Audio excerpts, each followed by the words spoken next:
So today we're going to take a look at this rather heavy Technics, and this is an SL-PS700. It's a mid-range player from the 90s. It's quite well built, as you can probably tell. It probably weighs about 5 or 6 kilos, but unfortunately, as with most Technics stuff of this era, most of it is all plastic. You know, you've got a metal shielded front panel, but all underneath is plastic, and quite a lot of plastic components inside, like the mech and everything. So I picked this up from auction, and I paid a grand total of £16 plus premium for it. But the problem is I have no idea whatsoever if it's working, because obviously when you buy an auction, you just see it, it comes up, and if you want to bid on it, you bid on it. It's just basically sat there with a load of other rubbish in a room. So I just thought I'd share it with you guys, and you can join me as I test it and see if it works or not. So let's give it some power and connect some up to an amp and shove a CD in and see what happens.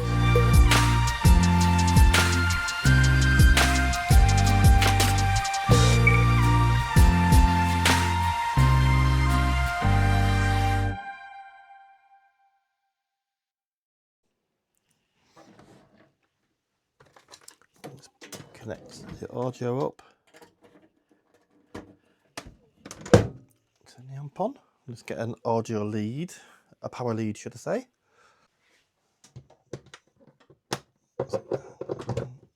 Power lead up. Oh, it's actually got a disc in. I don't know if you can see that. And it's playing, but it is only playing out of the right hand channel. Interesting. So let's have a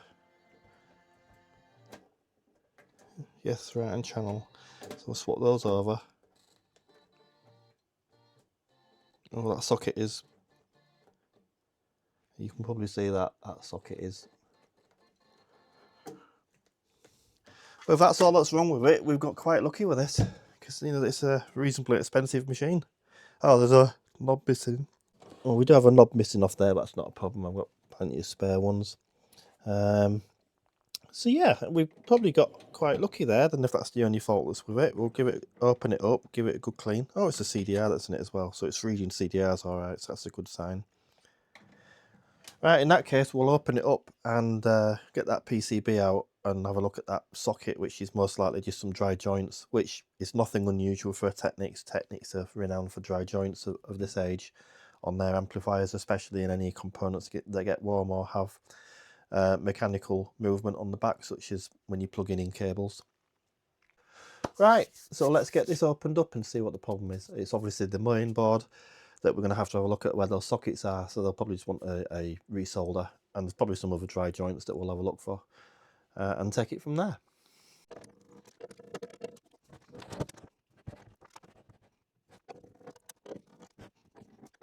Okay, so let's just get the lid off.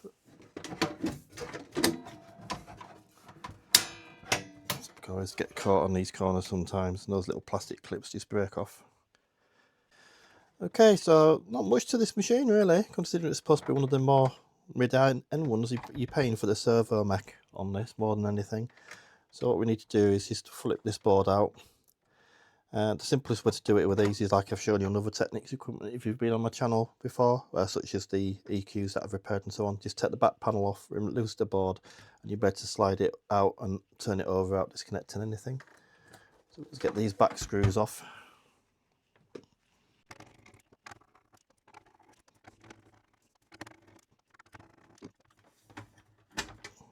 There we go. So let's have a quick look at this socket. Oh, look at that. I don't know if you can see that from there. We'll just zoom in a little bit. You can see that. Look how loose that is. You can see it's just totally off the board. Give it a little bit more light. Sorry about the bad light in here. I need to address that. It's a very gloomy day at the moment.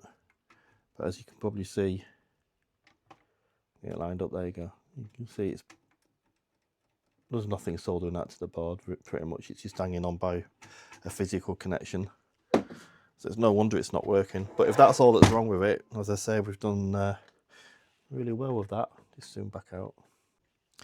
Alright, let's get this board disconnected and then we can resolder that.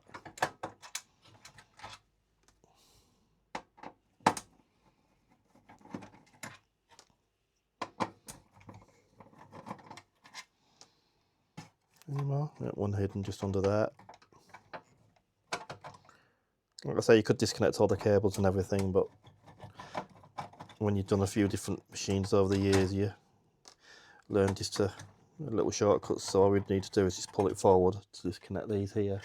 Sorry, my head was in the way, wasn't it? All we need to do is just pull the board to release these, like so, and we can just flip it over. Well, we could if it wasn't caught on there. Just push that way a little bit. There we go. So we can just flip it over to access where we want to work, which is just this back corner. And we just want to work on that little bit there. We'll get the soldering iron. Trusty old Weller from many years ago. All we want to do is just touch all these up and have a quick look on the rest of the board, just see if there's anything obvious. It's all mainly surface mount on the back of this, so there shouldn't really be any major issues. It's just you only have through components like this that can get loose over time, especially if it's something that gets touched or handled a lot, or gets vibration from being moved about or anything.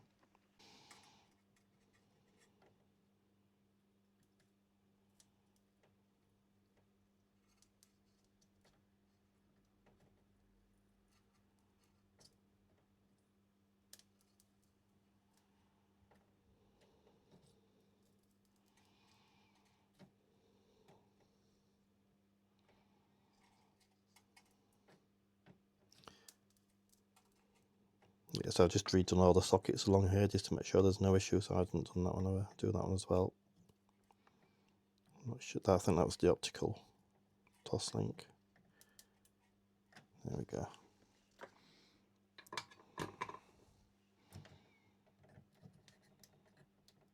That's a lot better. Let's put it back together and retest it. So we just want to line these up. Just push the board back in. And then line them up with the little sockets along the front. And slide it in from the back. There we go. So that all sits in place. Just put the screws back in.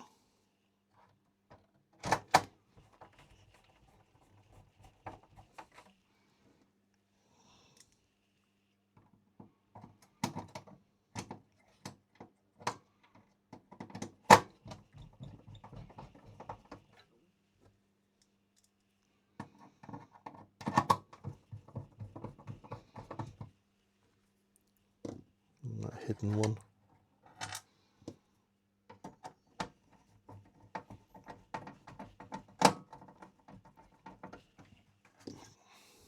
And put the back panel back on.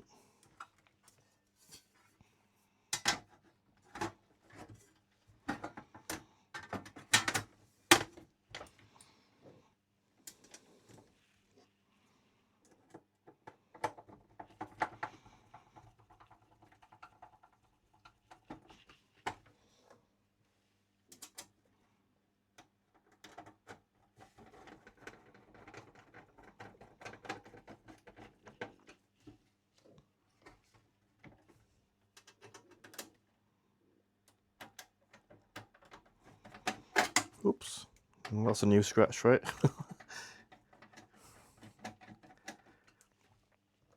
Normally use my cordless, but it's packed in, so it's like the third one now that I've gone through where the battery's failed on it. So that one that I reviewed quite a few years ago, the Bosch push drive, like I say, I've had 3 of them now. So I'm not buying another one. I'll buy something different. Try one of those Chinese ones. They're cheap enough everywhere. Final screw.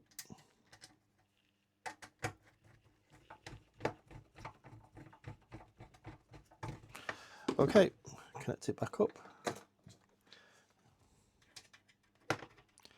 That feels a lot better. Left hand channel, wasn't it, that wasn't working.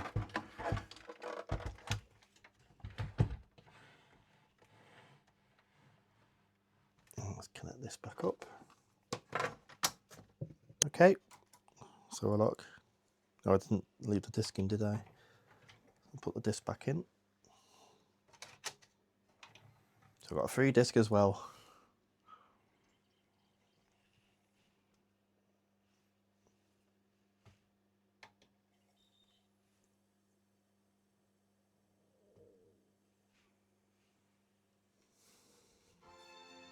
Yep, both channels are working now. Lovely. We can put it back together now.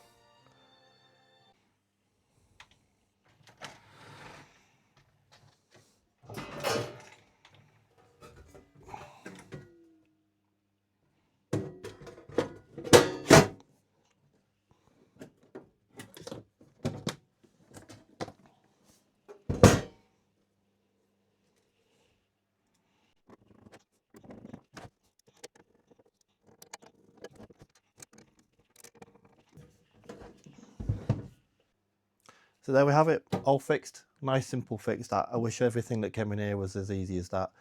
As I say, I picked it up from auction, nice and cheap. No idea if it was working or not, or if there's any faults or anything. And as it turns out, we got quite lucky. Yes, it had a fault, but it was nothing major. So that's a nice item that's been saved there. Hope you enjoyed that.